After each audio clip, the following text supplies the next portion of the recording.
ఇది కొంతమందికి అసౌకర్యంగా అనిపించవచ్చు. కానీ ఈ పురాతన పిరమిడ్‌లో ఏలియన్స్ లాంటి ఆకారాలు చెక్కబడ్డాయి. దీని ముఖాన్ని ఒకసారి జాగ్రత్తగా చూడండి. ఇది మీకు మనిషి ముఖంలా కనిపిస్తుందా? దీని రూపం ప్రెడేటర్ లాగా ఉంది. పదునైన పళ్ళు మరియు మొనదెలిన ముఖంతో ఇది నిజంగా భూమికి చెందిన జీవి అయి ఉండవచ్చా? లేకపోతే ఇదేదైనా జంతువు కావచ్చా? కాదు. జాగ్రత్తగా చూడండి. ఇది 2 కాళ్ళ మీద నిలబడి ఉంది. ఇంకా ఆశ్చర్యకరమైన విషయం ఏంటంటే, ఇది ఒక మనిషి యొక్క చెవిని పరిశీలిస్తున్నట్లు కనిపిస్తుంది. జాగ్రత్తగా గమనించండి. ఇది ఆ మనిషి ఇష్టానికి వ్యతిరేకంగా అతని చెవిలో ఏదైనా పెట్టుతున్నట్లు కనిపిస్తుందా? అతను ఆ ఈటి నుండి వెనక్కి ఎందుకు లాగుతున్నాడు? అతనికి ఈ పరీక్ష చేయించుకోవాల్సిన అవసరం లేనట్లుగా కనిపిస్తుంది కదా! నమ్మినా నమ్మకపోయినా ఈరోజు ప్రపంచమంతటా వందలాది మంది తమకు కూడా అదే అనుభవం జరిగిందని చెప్తున్నారు. వాళ్ళు చెప్తున్నది ఏంటంటే ఎక్స్‌ట్రా టెరిస్ట్రియల్స్ తమపై కూడా ఇలాంటి పరీక్షలు చేశారు అని. మనం వైద్య పరిశోధనల కోసం జంతువుల శరీరాలను ఎలా అధ్యయనం చేస్తామో, అలాగే వారు మనుషుల యొక్క శరీరాలను పరీక్షిస్తున్నట్లుగా ఉందని అంటున్నారు. ఇక్కడ కూడా అదే వివరాన్ని మనం చూడవచ్చు. ఈ మనిషి ఒక టేబుల్ మీద కూర్చొని ఉన్నాడు. అతన్ని ఈ ఎక్స్‌ట్రా టెరెస్ట్రియల్ పరీక్షించబోతున్నట్లుగా కనిపిస్తుంది. ఈ శిల్పం ఎక్కడ కనిపించింది? ఈ విచిత్రమైన శిల్పం కంబోడియాలో ఉన్న బ్యాక్వాన్ పిరమిడ్‌లోని ఒక మూలలో దాగి ఉంది. కానీ ఇది నిజంగా పురాతనమా? అవును. పురావస్తు శాస్త్రవేత్తలు ఈ దేవాలయం సుమారు 1000 సంవత్సరాల పాతదని చెప్తున్నారు. అయితే ఇది ఇంకా చాలా ముందే నిర్మించబడి ఉండొచ్చు. కానీ ఇదే పిరమిడ్‌లో ఉన్న మరో శిల్పాన్ని నేను మీకు చూపిస్తాను. అది ఇది మరింత పురాతన కాలంలో నిర్మించబడి ఉండొచ్చని సూచిస్తోంది. ఇవేమిటి? ఇద్దరు మనుషులు జంతువులను వేటాడుతున్నట్లు చూపించారు. మొదట చూసినప్పుడు ఈ 2 జంతువులు అడవి పందుల్లా కనిపిస్తాయి. కానీ వాటి పరిమాణాన్ని చూడండి. అవి చాలా పెద్దగా ఉన్నాయి. ఈ మనిషి 6 అడుగుల ఎత్తు ఉంటే, ఈ జంతువులు సుమారు 5 అడుగుల ఎత్తులో ఉన్నాయి. కానీ ఈ రోజుల్లో అడవి పందులు దాని సగం ఎత్తులో మాత్రమే ఉంటాయి. అంటే సుమారు 2.5 అడుగుల ఎత్తు. ఈ జంతువులు దానికి రెట్టింపు పరిమాణంలో ఉన్నాయి. ఈ జాతి పరిమాణాన్ని మనకు అర్థమయ్యేలా చేయడానికి శిల్పి యొక్క చెట్టును కూడా చూపించిన విధాన్ని చూడండి. ఇది ప్రీ హిస్టారిక్ పీరియడ్‌కి చెందిన ఇప్పుడు అంతరించిపోయిన ఎంటెలోడాంట్ అనే జాతి అయి ఉండొచ్చా? దీనిని సాధారణంగా హెల్పిగ్ అని కూడా అంటారు. కానీ ఈ హెల్పిగ్స్ లక్షల సంవత్సరాల క్రితమే అంతరించిపోయాయి. 1000 సంవత్సరాల క్రితం జీవించిన ప్రాచీన నిర్మాణకారులు లక్షల సంవత్సరాల క్రితమే అంతరించిపోయిన ఈ హెల్పిగ్స్‌ను ఎలా చెక్కగలిగారు? ఈ పిరమిడ్ నిజానికి ఇంకా చాలా ముందే నిర్మించబడిందా? కానీ ఈ శిల్పం ఇంకా విచిత్రంగా మారుతుంది. ఈ మనిషిని చూడండి. అతను చాలా ఎత్తుగా ఉన్నాడు. దాదాపు ఒక రాక్షసుడిలా కనిపిస్తున్నాడు. కానీ ఆ కత్తి మరో చివరలో ఏముంది? అది మనిషి కాదు. అలాంటి జంతువును కూడా నేనెప్పుడు చూడలేదు. అది జంతువే అయినా ఒక కత్తిని ఉపయోగించేంత తెలివి దానికి ఉందా? అది స్పష్టంగా ఆ కత్తిని పట్టుకుంది. దానికి ఒక విచిత్రమైన సరీసృపాల వంటి ముఖం ఉంది. తల బల్లి తలలా కనిపిస్తుంది కదా! దానికి తోక కూడా ఉంది. కానీ అదే సమయంలో అది బట్టలు కూడా ధరించినట్లుగా ఉంది. నడుము భాగాన్ని చూడండి. ఇది ఇంకో ప్రపంచానికి చెందిన జీవి అయి ఉండవచ్చా? ప్రాచీన శిల్పులు మనుషులతో పాటు ఇలాంటి భారీ పందులు మరియు సరీసృపాల్లాంటి జీవులను చూసారా? లేక ఇవన్నీ కేవలం ఊహతో చేసిన శిల్పాలేనా? కానీ ఈ శిల్పం నిజంగా మీ మనసును ఆశ్చర్యపరుస్తుంది. ఒక వ్యక్తి నమస్తే స్థితిలో ఒక పీఠంపై కూర్చున్నాడు. అతనికి చెమట పట్టకుండా ఇద్దరు వ్యక్తులు చేతి విసిరులతో విసురుతున్నారు. ఇందులో అంత ఆశ్చర్యం ఏముందంటున్నారు కదా! కానీ ఇది గమనించారా? గాల్లో ఒక తల ఎగురుతున్నట్లుగా కనిపిస్తోంది. అవును. ఇది ఒక మనిషి తలను పక్కవైపు చూపించినట్లుగా ఉంది. తలకు కిరీటం ఉంది. మరియు చెవులు పొడవుగా ఉన్నాయి. కానీ దీనికి శరీరం కనిపించడం లేదు. దానికి బదులుగా అతని మెడకు ఒక బాణం అంటుకున్నట్లుగా ఉంది. ఎవరో బాణంతో అతని తలను వేరు చేశారా? ఈ గీతలేమిటి? గాల్లో ఇంకా బాణాలు ఎగురుతున్నాయా? ఇది యుద్ధభూమి అయ్యుండొచ్చా? ఈ శిల్పాన్ని అర్థమెలా చేసుకోవాలి? కానీ ఈ కథ ఇంకా చాలా విచిత్రంగా మారబోతుంది. దీనిపైన ఉన్న శిల్పంలో ఏం జరుగుతోంది? ఒక సంతుడు కూర్చొని ధ్యానం చేయడంలో ఏమి విచిత్రం ఉందని మీరు అనుకోవచ్చు కదా? లేదు. అతని యొక్క మోకాలను చూడండి. అదే తల, అదే బాణంతో ఉందా? కాలక్రమేణా ఇది దాదాపు పూర్తిగా చెరిగిపోయింది. కానీ దీనిని స్పష్టంగా చూడగలిగితే అది నిజంగా అదే తల మరియు అదే బాణమని తెలుస్తుంది. యుద్ధ భూమిలో వేర్పడిన ఒక తల ఎలా ఒక సంతుని మోకాలపై పడింది? ఇక్కడ నిజంగా ఏం జరుగుతుంది? మీరు ఇలా అనవచ్చు, ప్రవీణ్ మీరు ఎప్పుడు ప్రశ్నలే అడుగుతున్నారు, సమాధానాలు ఎక్కడా అని. అయితే కంబోడియాలోని ఈ ప్రాచీన దేవాలయంలో ఉన్న 1000 సంవత్సరాల పాత శిల్పంలో ఏం జరుగుతుందో ఎవరికైనా తెలుసా? నాకు తెలుసు. ఈ సంఘటన ప్రాచీన గ్రంథమైన మహాభారతంలో పేర్కొనబడింది. ఈ తల పాకిస్తాన్ రాజుకు చెందినది కాదు. ఈ రోజు ఉన్న రాజు కాదు. ఆ ప్రాంతానికి చెందిన ఒక ప్రాచీన రాజు. అతని పేరు జయత్రథుడు. అతను సింధు రాజ్యానికి రాజు. అది ఈరోజు పాకిస్తాన్‌లో ఉన్న సింధ్ ప్రాంతం. ఆ రాజును భారత యోధుడు అర్జునుడు సంహరించాడు. అర్జునుడు ఒక బాణాన్ని విడిచాడు. ఆ బాణం జయత్రథుడి తలను అతని శరీరం నుంచి వేరు చేసింది. ముగిసింది కదా? కాదు. అప్పుడు ఆ తల ఈ మనిషి యొక్క మోకాలపై ఎలా వచ్చి పడిందని ఇంకా అర్థం కావడం లేదు కదా? ఈ ప్రాంతపు రాజు చాలా తెలివైనవాడు. అతను భగవాన్ శివుని నుండి ఒక శక్తివంతమైన వరం పొందాడు. ఆ వరం ఏమిటంటే ఎవరు అతని యొక్క తలను నేలపై పడేలా చేస్తే వారు 1000 ముక్కలుగా పేలిపోతారు. అందువల్ల అర్జునుడు సాధారణ బాణంతో ఆ రాజు తలను వేరు చేసి ఉంటే ఆ తల నేలను తాకిన వెంటనే అర్జునుడు 1000 ముక్కలుగా పేలిపోయేవాడు. అర్జునుడికి ఈ శక్తి గురించి ముందే తెలుసు. అందుకే ఆ తల నేలను తాకకుండా చూసుకొని అది ఈ మనిషి మోకాలపై పడేలా చేశాడు. మరి చెట్టు కింద ధ్యానం చేస్తున్న ఈ మనిషి ఎవరు? ఆ రాజుకి తండ్రే. అవును. అర్జునుడు గమ్యాన్ని ఖచ్చితంగా లెక్కించి జయత్రథుడి తలను కేవలం వేరు చేయడమే కాకుండా అనేక బాణాలను కూడా వదిలాడు. అందుకే ఈ శిల్పంలో అనేక బాణాలు కనిపిస్తున్నాయి.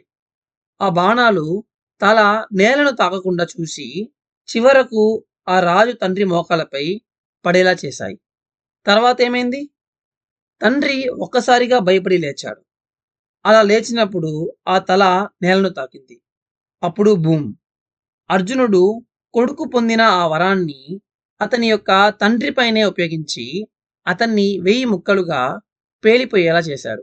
ఇదే ప్రాచీన శిల్పాల యొక్క అందం. ఈ ప్రాచీన దేవాలయం లేకపోతే నేను ఈ కథను మీకు చెప్పే అవకాశం ఎప్పటికీ రాకపోయేది. ఒక చిత్రం 1000 మాటలకు సమానం అంటారు. కానీ నేను చెప్తున్న ఒక ప్రాచీన శిల్పం 1000 చిత్రాలకు సమానం. కానీ ఈ జంతువు ఏమిటో మాత్రం నన్ను అడగకండి.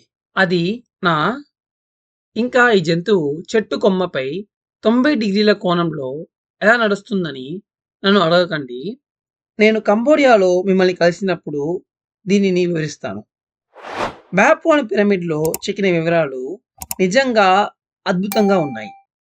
దీనిని నేను పూర్తిగా వివరించలేకపోతున్నాను. ప్రాచీన నిర్మాణకారులు ఏం ఆలోచించి ఇలా చేశారు? ఈ 2 సింహాలను చూడండి. అవి చాలా భయంకరంగా కనిపిస్తున్నాయి. కానీ అవి తమ చేతులతో ఏం చేస్తున్నాయి? అవి పొగను ఊదుతున్నాయా? ఆ పొగ వంకరలుగా పైకి వెళ్తుంది. కానీ అందులో ఏదైనా దాగి ఉన్న సందేశం ఉందా?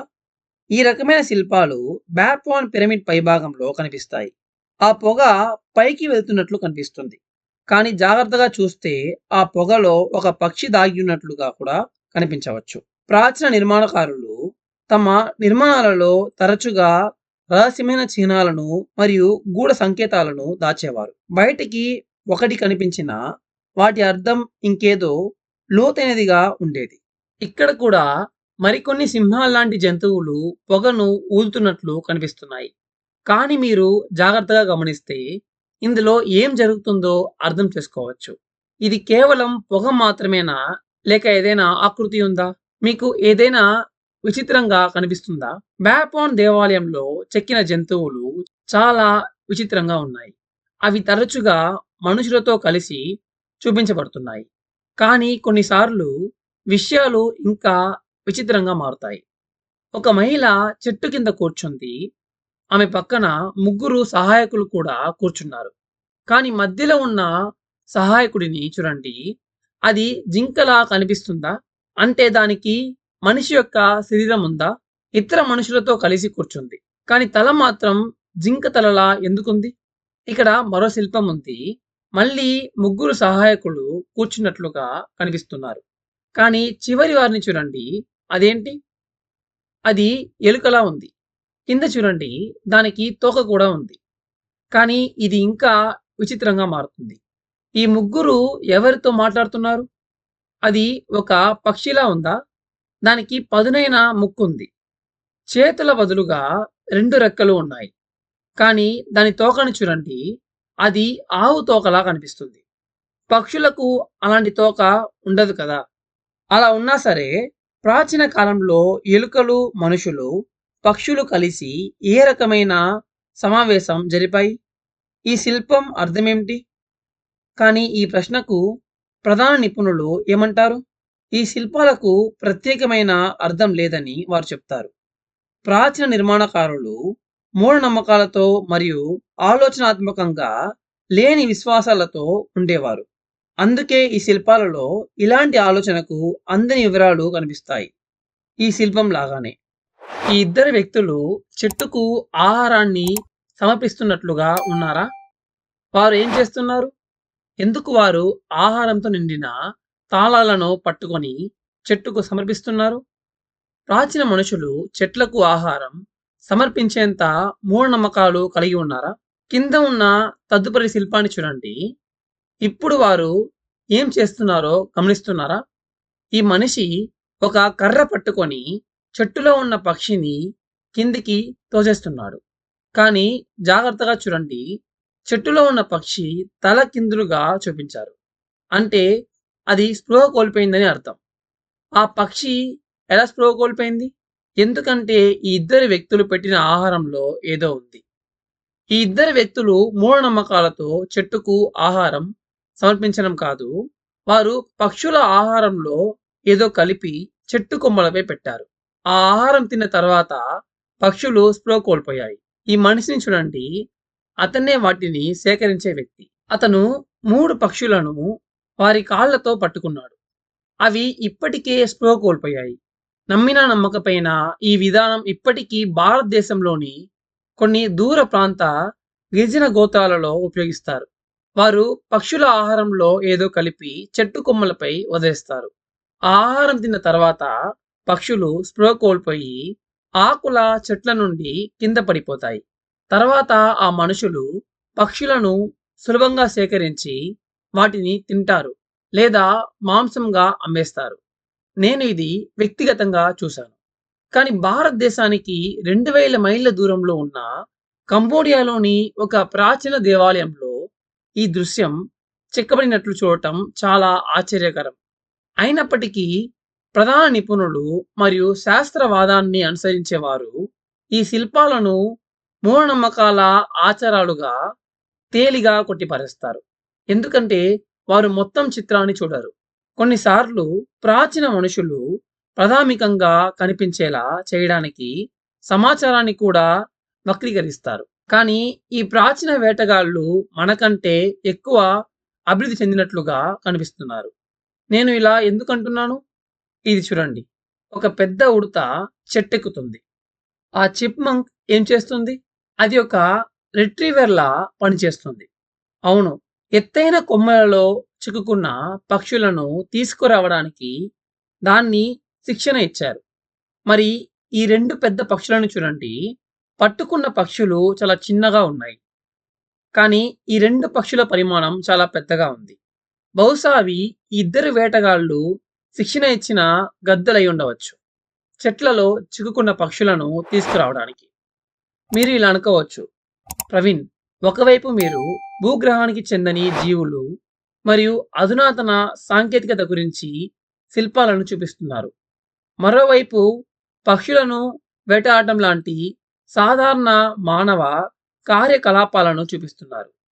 అసలు ప్రాచీన నిర్మాణకారులు ఎలా జీవించారు? కానీ ఇది ఒక తప్పుడు ఎంపిక. ఈ రోజును ఆలోచించండి. మనుషులు రాకెట్లతో అంతరిక్షానికి వెళ్తున్నారు. మీ దగ్గర సరిపోయేంత డబ్బు ఉంటే మీరు అంతరిక్షానికి కూడా వెళ్ళవచ్చు. కానీ భూమిపై ఇంకా 2.2 బిలియన్ మందికి సురక్షితమైన తాగునీరు కూడా అందుబాటులో లేదు. అవును, ప్రతి 4 మందిలో ఒకరికి సురక్షితమైన తాగునీరు లేదు. అందుకే ఒకవైపు ఆకాశ హార్మయాలు కనిపిస్తాయి. మరోవైపు ఆకలితో బాధపడుతున్న ప్రజలు కనిపిస్తారు. ఇదే అసమానత ప్రాచీన కాలంలో కూడా ఉండేది. ఆలోచించండి, అది ఎందుకు భిన్నంగా ఉండాలి? అందుకే ప్రాచీన శిల్పాలలో కూడా అధునాతన సాంకేతికత మరియు సాధారణ జీవన శైలి ఒకదానితో ఒకటి పక్కపక్కనే కనిపిస్తాయి. వాటిని అర్థం చేసుకోవడంలో ఎలాంటి విరుద్ధం లేదు. అవి భుజంతో భుజం కలిసి ఉన్నాయి. ఇప్పుడు ప్రజలు బ్యాబిలోన్ పిరమిడ్ పై ఆసక్తి చూపించి అక్కడి శిల్పాలపై దృష్టి పెట్టాలని నేను ఆశిస్తున్నాను. ఎందుకంటే అక్కడ వైద్యం మరియు ఔషధ మొక్కల గురించి కూడా అనేక శిల్పాలు ఉన్నాయి. ఇక్కడ మీరు గడ్డమున్న సన్నగా కనిపించే వ్యక్తిని చూడవచ్చు. అతనే రోగి. అతన్ని పక్కన అతని పక్కన గడ్డం లేకుండా ఉన్న వ్యక్తి కనిపిస్తున్నాడు. అతనే ప్రాచీన వైద్యుడు. అతను రోగికి ఔషధాలు ఇస్తున్నాడు. ఇక్కడ ఏం జరుగుతుందో చెప్పగలరా? మరో శిల్పంలో అదే వైద్యుడు అదే రోగికి మసాజ్ చేస్తున్నట్లు కూడా కనిపిస్తుంది. ఈ రెండు చికిత్సలు కూడా ప్రాచీన హిందూ వైద్య విధానమైన ఆయుర్వేదంలో పేర్కొనబడ్డాయి. రోగులకు చికిత్స కోసం ఔషధ మొక్కలు మరియు మసాజులు రెండు కలిసి ఇవ్వబడేవి. ప్రాచీన కంబోడియన్లు దేశమంతటా వందలాది ఆసుపత్రులను నిర్మించారు.